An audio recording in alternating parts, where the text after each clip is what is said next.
Hello everyone, happy morning and greetings to you all from our exclusive English and educational updates. Hope you have been preparing well for the upcoming TET or DSC examination, right? So, how much of knowledge we have grasped so far? Let us test in this model previous official question paper released by TET officials, right, in the website. So let us look at the general English question paper along with the answer key as per the official communication in the TET website. So like this, we have uploaded all the Telugu, general English, and even CDP, child development and pedagogy, psychology, all aspects with images, concept maps, and MCQs practice in this channel, English and Education Updates, and go to the playlist titled AP TET Official Model MCQ Bits with explanatory answers of all sessions. So if you access it, I'm sure you will score 80 plus out of 90 in all three subjects, Telugu, English, and psychology. Now without any further ado, let's get into the official English question paper which was officially released in the TET website. So here we start. So there are 30 questions here. Let me take you to the first.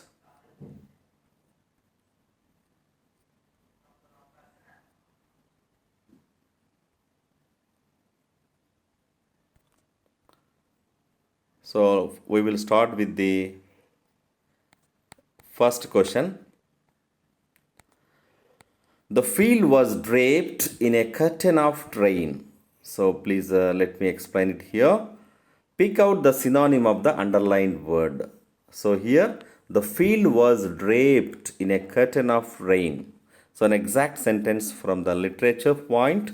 The field, పొలము, draped in a curtain of rain. So curtain of rain లాగా drape అయి ఉంది. మనము sari draping అంటాం. అంటే how women get sarried, women clad, saree clad women, like that, right? Remember, pick out the synonym of the underlined word, right? The field was draped, means covered, not quenched. Quench thirst, దాహం తీర్చుకోవడం. Dripped అంటే drip system. Ploughed, దున్నడం. So ఇక్కడ the field was draped in a curtain of rain అనేది ఇక్కడ మెటాఫర్గా మనం వాడుకోవాలి. Next, the boys collected their luggage. I read out the question here. The boys collected their luggage. So అందరూ hostel నుంచి వెళ్ళిపోయేటప్పుడు వాళ్ళ యొక్క లగేజ్ని పిక్ చేసుకుంటారు. ఇక్కడ choose the antonym of the underlined word. Antonym అంటే వ్యతిరేకార్థము, right, opposite word in meaning. So ఇక్కడ స్కాటర్డ్ అంటే వెదజల్లడం, డిస్మిస్డ్ అంటే పారదోలడము లేదా తీసేయడము, కొలేటెడ్ అంటే సేకరించడము, హ్యూమిలియేటెడ్ అంటే అవమానించడం. కాబట్టి ఇక్కడ మనకి స్కాటర్డ్ అంటే ఇత్తనాలు ఎలా అయితే మనం పొలంలో వెదజల్లుతామో మొలకెత్తడానికి, దానికి కరెక్ట్ సరిపోతుంది. So answer is 1, scattered. The farmers scattered the seeds across the field అన్నప్పుడు మనం ఎగ్జామ్ గుర్తుపెట్టుకోవచ్చు. Next, please have patience till we complete the entire question paper. I dash the officer yet. Choose the correct verb form to fill in the blanks. గుర్తుపెట్టుకోండి, yet అనే పదము మనకి ఇక్కడ keyword, signalling word. ఇది present perfect టెన్స్లో మనం వాడతాం. So I have not met the officer at. ఇంకా నేను ఆ ఆఫీసర్ని, అధికారిని కలవలేదు అంటే possibility to meet. I will not meet అనకూడదు, I will meet, I did not meet అనకూడదు. Always yet in the context of tenses it figures in the present perfect tense. Next, choose a word with prefix meaning below, right? So below అంటానే మనకి sub అని గుర్తుపెట్టుకోవాలి, తక్కువ అని. Hype అన్నా ఎక్కువే, తర్వాత సూపర్ అన్నా ఎక్కువే, పీరియో ఆర్డినేట్ అన్న ఒక సమాంతరం, right? So here below mean subordinate అనేది prefix meaning. So 2 is the right answer. Next, identify the meaning of eat like a bird. So ఇది మనం పక్షిలాగా అన్నప్పుడు పక్షి అంత ఫాస్ట్గా తినలేదు కదా, ఎక్కువ తినలేదు కదా, అది తినకుండా ఉండలేదు, ఎప్పుడు తింటూ ఉండదు. కాబట్టి ఆకలి అవుతున్నప్పుడు ముక్కుతో తింటూ ఉంటుంది బీక్తో. కాబట్టి ఈట్ లిటిల్ అనేది గుర్తుపెట్టుకోండి. Eat like a bird means eat little. Eat like a pig అన్నప్పుడు to eat a lot. Next the minister distributed the prizes. So ఇక్కడ మనకి ఫ్రేజల్ వర్బ్. ఈ డిస్ట్రిబ్యూటెడ్ దానికి మనము చాలా ఫంక్షన్స్లో ఇండిపెండెన్స్ డే కానీ రిపబ్లిక్ డే కానీ ఎనీ మెగా పీటీఎం కానీ ప్రైజెస్ డిస్ట్రిబ్యూట్ చేస్తుంటాం. The chief guest now is requested to give away the prizes to the winners అని చెప్తుంటాం. సో ఇక్కడ గేవ్ అవే, ఎందుకంటే ఇది సింపుల్ పాస్ట్ టెన్స్లో V2లో ఉంది కాబట్టి ఇక్కడ కూడా గేవ్ అవే అనేది. So next the following words arranged alphabetical order. ఇది చాలా ఈజీ, మీరు చెప్పచ్చు. కండక్టర్, క్యూకంబర్, మధ్యలో వచ్చే పదాలు ఈజీగా గుర్తు చేయొచ్చు. Crane and drenched. CRA then CU, U మూడవది కాబట్టి డి అనేది లాస్ట్లో వస్తుంది. సో ఇది వెరీ ఈజీ. ఇది కూడా పంక్చుయేటెడ్ సెంటెన్స్ బాగా గుర్తుపెట్టుకోండి. ఇక్కడ comma then inverted commas begin and end అనేది బాగా గుర్తుపెట్టుకోండి. ఇక్కడ ఎక్కడ కానీ exclamatory mark, semicolon, full stop ఇలా ఉండదు.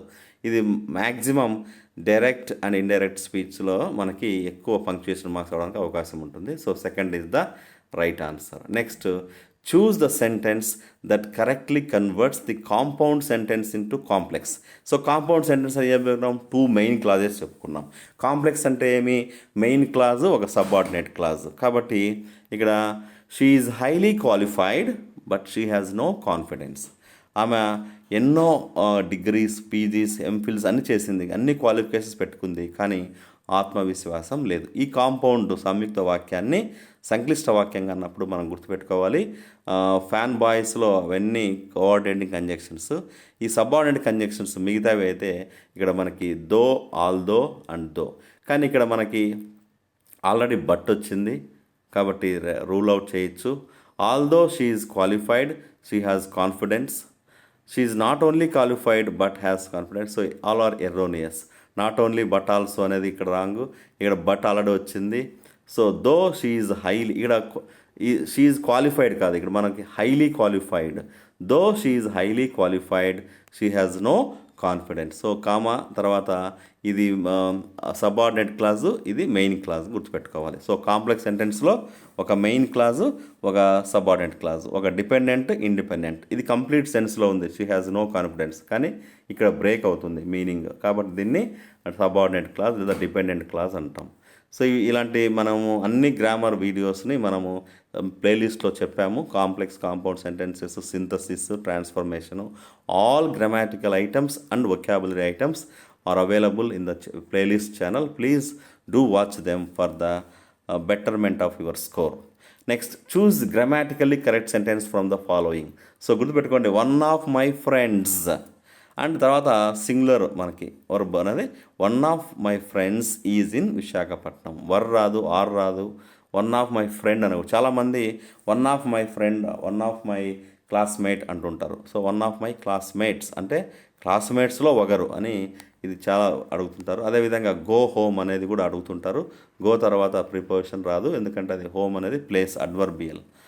నెక్స్ట్ కేజియా, ఇది డైరెక్ట్గా క్లాస్ 9 నుంచి తీసుకున్నటువంటి పదము. The little girl Kezia come straight down to the dining room this instant. Identify the language function of the above. So ఇది పాఠం తెలిసిన వాళ్ళకి ఇది మనం కంపల్సరిగా ఈజీగా చేస్తారు, మిగతా వాళ్ళు గుడ్డిగా గెస్ చేయాలి. సో ఇక్కడ కోపంగా అరవడం అన్న కేజీ అని పిలవడం, కాబట్టి ఆర్డర్ కింద వస్తుంది కాంటెక్స్ట్ ప్రకారము. సో రెసిలియన్స్ గుర్తుపెట్టుకోండి, RESILIENC, రెసిలియన్స్, రెసిలియన్స్. ఈ విధంగా సిలాబిఫికేషన్ చేసుకున్నప్పుడు మీకు ఈజీగా వస్తుంది అనమాట స్పెల్లింగ్ అనేది. Next identify the correct transformation of the above sentence to reported speech. So she said to Vijaya, comma, inverted commas begin, get up, drink some coffee and then figure out what to do next. విజయ లేచి first coffee తాగి తర్వాత ఏం చేయాలో నువ్వు నిర్ణయించుకో అన్నప్పుడు దీనికి మనకి ఈజీగా గుర్తుకొట్టి పెట్టుకోండి. Answer 2. She told Vijaya to get up, drink some coffee and then figure out what to do next. చాలా ఈజీ, కానీ చూడడానికి అట్లా అనిపిస్తుంది. సో మీరు 2-3 సార్లు ఈ యొక్క సెంటెన్సెస్ని విశ్లేషిస్తే ఆటోమేటిక్గా మీకు న్యాచురల్గా సౌండింగ్గాను మీనింగ్ఫుల్గా గ్రామాటికల్గా అనిపిస్తుంది.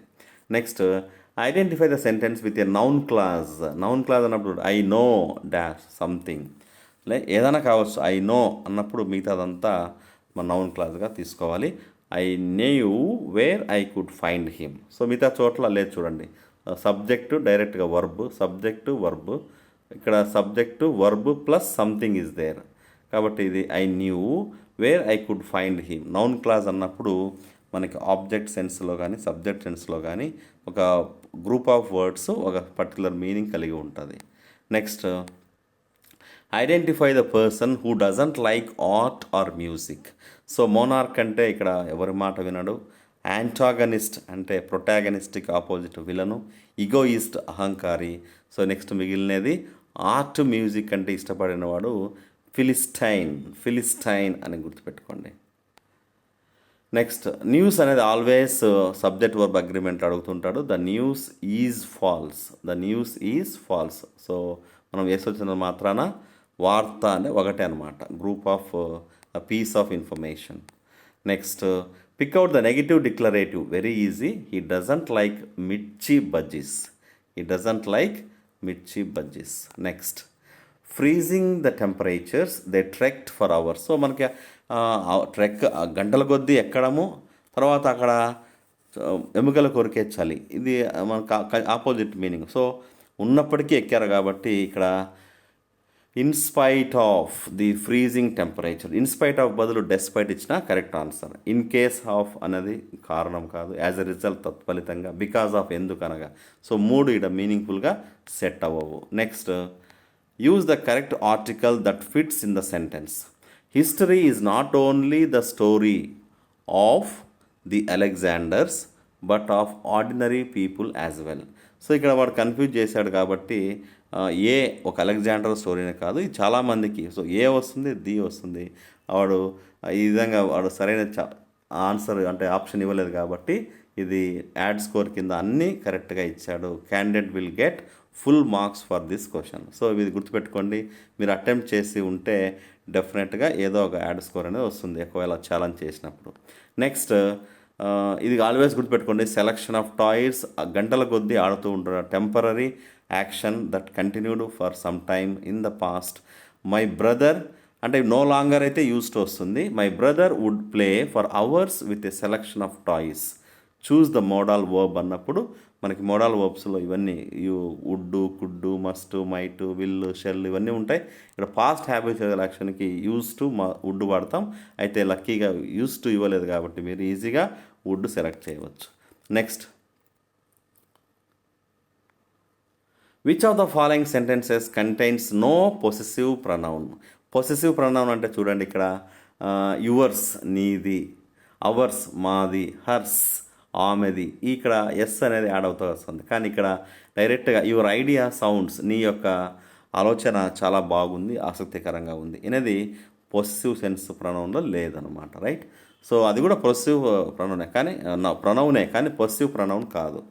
నెక్స్ట్, సౌండ్ ఫెనెటిక్స్ బేసిక్, మనం పదాలని ఉచ్చరించాలా, ఏది డిఫరెంట్గా ఉందో దాన్ని మనము యూ అనేది అండర్లైన్ చేశారు, ఏది డిఫరెంట్గా పలుకుతుందో దాన్ని మనం choose the word with odd sound. చూడండి, ultra and unicorn, utterly. So easy to figure out. The third one is the odd sound in terms of this spelling, right? In terms of u sound, sound. Unicorn, right? So it is starting with the consonant sound of the first letter. So third is the right answer. Leave taking or complimentary clause అందరికి తెలుసు, దీన్ని మనము subscription అంటాం. Superscription అంటే envelope పైన address రాసేది. Salutation సంబోధన. Super యాన్యుయేషన్ అంటే రిటైర్మెంట్ కావడం. ఇది completely irrelevant. Next, a formal invitation is generally written in the third person. Next, choose the correct sentence that uses present perfect tense. So present perfect tense అంటే ఏం గుర్తుపెట్టుకోవాలి, subject plus has bar have plus V3 plus object. కాబట్టి మనకి ఇక్కడ question ఫ్రేమింగ్లో అడిగాడు కాబట్టి has plus V3 అన్నప్పుడు wrong answer. ఇక్కడ has Ramesh bought laptop last week, కానీ లాస్ట్ వీక్ అన్నాడు కాబట్టి మనం జరిగిపోయిన యాక్షన్ కదా, రీసెంట్లీ ఈ మధ్యనే. సో ప్రజెంట్ పర్ఫెక్ట్ టెన్స్ దేనికి వాడతాము? Recently completed or just now completed actions or actions that still have life to the present. For example it has rained అంటే గ్రౌండ్ ఇంకా వెట్గా ఉంది. ఐ హ్యావ్ కమ్ నేను వచ్చాను నన్ను చూడు. She has already occupied the room అంటే already ఆ రూమ్లో ఉంది, you can go and meet her. ఈ విధంగా ప్రజెంట్కి కనెక్షన్ ఉన్నది, ఇప్పుడే జరిగినవి, ఈ మధ్య జరిగినవి మనము ప్రజెంట్ పర్ఫెక్ట్ టెన్స్ చెప్తాం. దీన్నే has Ramesh bought a laptop recently. ఈ విధంగా మనము చివరికి వస్తున్నాం. చూడండి, ఎస్ ఇక్కడ చూడండి, each other for a long time, as we were at school. So ఇప్పుడు do you know each other చాలా రోజుల నుంచి మీకు తెలుసా? Present tense past tense wrong combination. Have you known each other for a long time. So ఎప్పటి నుంచి తెలుసు? స్కూల్లో నుంచి బాగా తెలుసు అన్నప్పటికీ ఇప్పటికీ ఇంకా లింక్ ఉందన్నమాట. Have you been knowing in wrong, since far అని వచ్చినప్పుడు మాత్రమే ఇది పాయింట్ ఆఫ్ టైము, తర్వాత period of time. Are you known completely not grammatical. So second is the right answer. Have you known. అట్లా మీరు ప్రతి ఒక్క ఆప్షన్ ఇక్కడ ఫిట్ చేసి which one sounds good, which one sounds grammatical అని మీరు verify చేసుకుంటే you will get the right answer. So ఈ విధంగా మనము ఇక నెక్స్ట్ నౌన్ మాడిఫైయర్లో ఆర్డర్ ఆఫ్ అడ్జెక్టివ్స్లో మనం గుర్తుపెట్టుకోండి. దోసా స్కాంప్. దోశ వేసేటప్పుడు పరకతో వేస్తూ ఉంటారు కదా, కంప్ అంతా కొడుతుంటుంది. సో దోసా స్కంప్. ఇక్కడ డి అంటే determiner, a and the. O అంటే ఒపీనియన్, ఇక్కడ కొంచెం టైం స్పెండ్ చేస్తున్నాను. ఎస్ అంటే సైజ్, ఏ అంటే ఏజ్, దెన్ ఎస్ అంటే షేప్, రౌండా, సర్క్యులరా, ట్రయాంగులరా. Then dosas comp. C stands for colour, O stands for origin, ఇండియనా, చైనీసా, జాపనీసా అనేది origin. Dosas comp. M stands for material and P stands for purpose. Then noun వస్తుంది అనమాట. ఇప్పుడు మనకి దీని ప్రకారం తీసుకుంటే ఓసాస్ కాంప్ లేదా దోసాస్ కాంప్ ప్రకారము ఆన్సర్ ఏమొస్తుంది? Size first, colour next, material next. ఇది ఆర్డర్ ఆఫ్ అడ్జెక్టివ్స్ గుర్తుపెట్టుకోవాలి. లేదా ఎగ్జాంపుల్ అని ఇవ్వచ్చు, లేదా ఆర్డర్ అయినా ఇవ్వచ్చు. మీరు ఈ కోడ్ గుర్తుపెట్టుకుంటే ఈజీగా దీన్ని చేయగలరు. Next, if you are worried about the problem you should do something about it. చూడు ఎంత ఈజీగా అది వచ్చేస్తుందో ఫ్లోలో. నెక్స్ట్, ఇది మనం చిన్న passage. In the hot hills of Bihar Dashrath Manjhi faced a terrible loss when his wife fell on a mountain path and couldn't get to the hospital in time. Her death filled him with a strong determination.